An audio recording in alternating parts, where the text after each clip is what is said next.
Kani kadega Batesi TV, bat pidang pet yaki kubor baman kasni, balwan rasha pi da ka Orange Nissan, lom so po niya Fabricate Shillong, ringkat bat ka BDW International School Nongmansong, Langkarding Shillong. Admissions open now. Haba pen kan mau yikisngi balalet no ulat ka jela utata ga tharoi ulapen pau ba ka jingi dai haprenggeri India ba kari Bangladesh kaya jan ba khtien ka thalet ha ka khai ka pateng ha ka yo ka kot bat ki wi ulat ulapen pau kini haba karen kumkong san ha ka jingi there tai ka arsngi halor ka phang 50 years of India Bangladesh relations, regionalism, connectivity and the northeast. Yakabala pelong daka Jadavpur Association of International Relations haringkat ke jingi trelang bat ka Indian Council of Social Science Research Northeastern Regional Center bat ka school ba Northeastern Hill University kabala long ha multi-purpose hall jong ka school ba nihu ha ka khat sau tere urempang arhajar arpho hakini ke jingi lang lawani shimentaru daw astan commissioner jakari Bangladesh Shah India Dr. Shah Muhammad Tanvir Mansur bat kentup ru ki officer jong ka Ministry of External Affairs jong ka Sarkar India Director jong ka Indian Council of Social Science Research Northeastern Regional Center Dr. R.K. Satapati bat kiwi hakini ke jingelang lai keren bat ya taru halor ka jingken tiu ya ka khai ka pateng ka jingrung be an jagi bri khapot jong kini ki arli giri halor ka Act East policy bat kiwi kimat.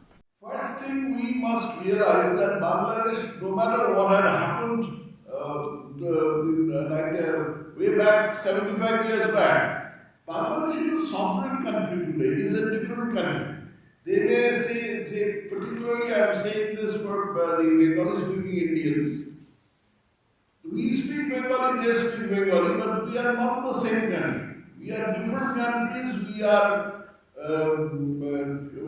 culturally similar, but to some extent apart also. In fact, even the language is not 100% the same. To some extent, there are differences. Say the most common word, which is for water. In Indian Bengali, we say jal, and in Bangladesh, they say pani. That makes no difference.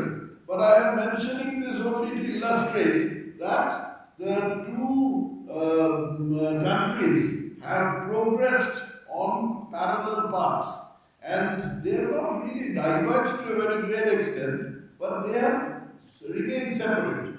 This separation or this sovereignty is something which Indians must learn to accept and respect. This is sometimes missing. Second thing to understand is that Bangladesh is not an Islamic country. 90% of its population has Islam as their religion. But it is not an Islamic country in the sense that Pakistan is, or Saudi Arabia is, or the Gulf countries are. On the other hand, it began as a secular country, which the Bangabandhu had decided and had said in a meeting in Calcutta Maidan that secularism or religion, lack of religion specificity. I don't particularly like the word secularism. The lack of religion specificity will be one of the cornerstones of Bangladeshi life. But later on in 1988, when Hussain Mahmud Ershad was the Chief Martial Law Administrator, he introduced Islam as the state religion of Bangladesh, and it has remained that way. But that does not make Bangladesh an Islamic country. Bangladesh is a multi-religious country. 90% population is Muslim. About 8% is Hindu.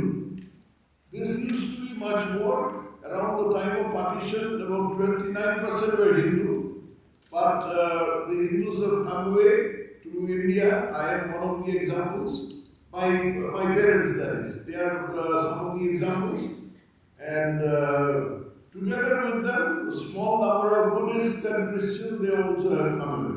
Bangladesh has this, because I say this because Meghalaya is largely a Christian state. Bangladesh has a Christian population. These Christians, they are, some of them are in the coastal districts. They were the ones who were converted by the Portuguese. They are mostly Catholics. And along the southern border of the Garo Hills of Meghalaya, there are a number of Christians who are also Garos, who are basically Garos.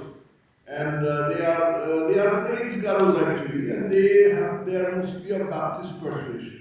Nakaliang kapati CTV kalayo lat ru panikran badu Assistant Commissioner Jangkari Bangladesh Sha India u Dr. Shah Muhammad Tanvir Mansur badi Secretary Jang Ministry of External Affairs u Amit Verma ki balapan pau ya ki jing ngau jong ki ka dei bat kan ni kalempong ya ther ka balong ru komisi benta ban rakhe ya ki jing dei ha padangkari India bakari Bangladesh. The relationship between India and Bangladesh has passed a very successful trajectory. Although there are some ups and downs, but mostly it was very sound. Particularly since the Honorable Prime Minister Sheikh Hasina and Honorable Prime Minister Narendra Modi took the power, we have witnessed that there are a lot of important turning points and a lot of important agreements signed between the two countries. Few of those are land boundary agreement, maritime boundary settlement, and most importantly LOC, line of credit. Thanks to the people of India that the Indian government has extended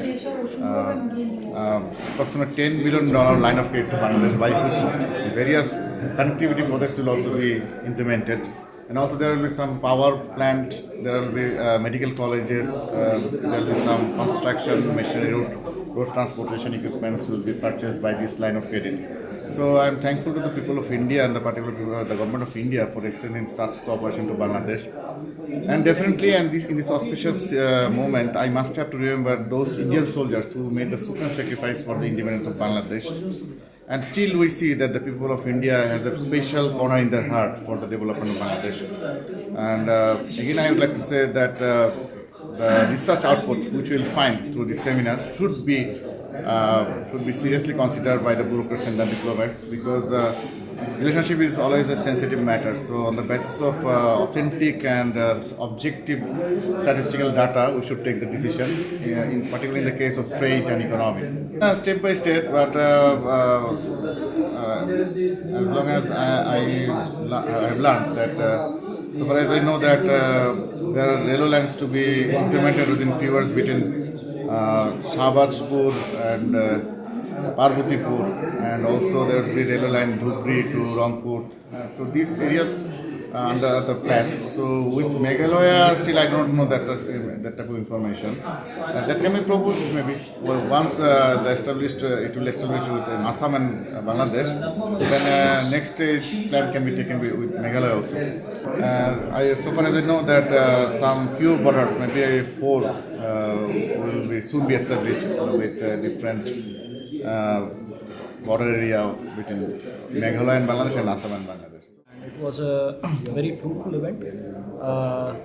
We look forward to exchange of ideas between the academia and the policy planners, and this will bring out a lot on the front of the geopolitics and the geo-economic scenario that is currently prevailing, with big nations having a lot of say in the Indo-Pacific region also, and towards the bordering states between India, Pakistan, Bhutan, and all the fringe countries that India shares the boundary with. So currently our main focus is towards Bangladesh, as there are a lot of economic ties that will help both the countries in the fields of power, in the fields of construction of dams and roads, and there are a lot of trade that could happen between them, which will benefit both the countries mutually, which will be, looked from the point of a win-win situation as suggested by the Honorable Governor. And the ministry in that regard hopes that the academia will help design the ministry good policy papers for it, and good advisories, so that those could be implemented in the long run, and it should not be just limited to a short-term phenomenon. And a lot to take away, especially by the younger generation, the new or the budding policy planners for the future, and they will also get a lot of encouragement as well as experience by interacting with the the officials and the professors who are currently engaged with designing the policy between India and Bangladesh. And they look forward to great support from all the participants across, and the event to be a success. Not only the highways and the subways, it will go a long way in the new sustainable development goals that the entire world is looking forward to. It will be more fuel efficient, it will be more greener. It will also help in development of tourism activities. For example, the Bangladesh people, they do not have that much easy access to the Indian northeastern states. By developing these transit routes, these roads and railways, they will a lot of income generating avenues for the local population will also come, and the animosity that sometimes triggers because of the cross border illegal cross border infringements, they will also be curtailed to a large extent. Targeting any specific activity, it will be more towards starting or maintaining a good relationship between the two countries. The infringement part, the cross-border, illegal cross-border transmission of people. So it is not that it is just a side effect. It is not something which should be focused upon. The more important areas are economic development, because that will trigger less illegal migrations, and that will benefit both the countries. We are very fortunate to have had this opportunity. It's indeed a privilege for us to organize this, and in a sense this is a pioneering initiative in which we have had the support of the ICSSR of this region, the Eastern region, based in Nehu, and of course the Ministry of External Affairs, which was previously the Public Diplomacy Division, which is now part of this initiative, which has been helping us for the last 12 years at least. We've been here in 2010 as well, and here after a decade we find that there has been a lot of academia as well as what we'll call the establishment interface, where we've had the local people participating in a very large way. Our USP has been our students from various universities across the country and even abroad. And as teachers, as practitioners of foreign policy, we've had people from many countries, especially of the East and Southeast Asian region. And in that context, we find that the 50 years of the Indo-Bangladesh relations really traces the history of our cooperation and again establishes us to move forward from a threshold which is this moment, this time, this year.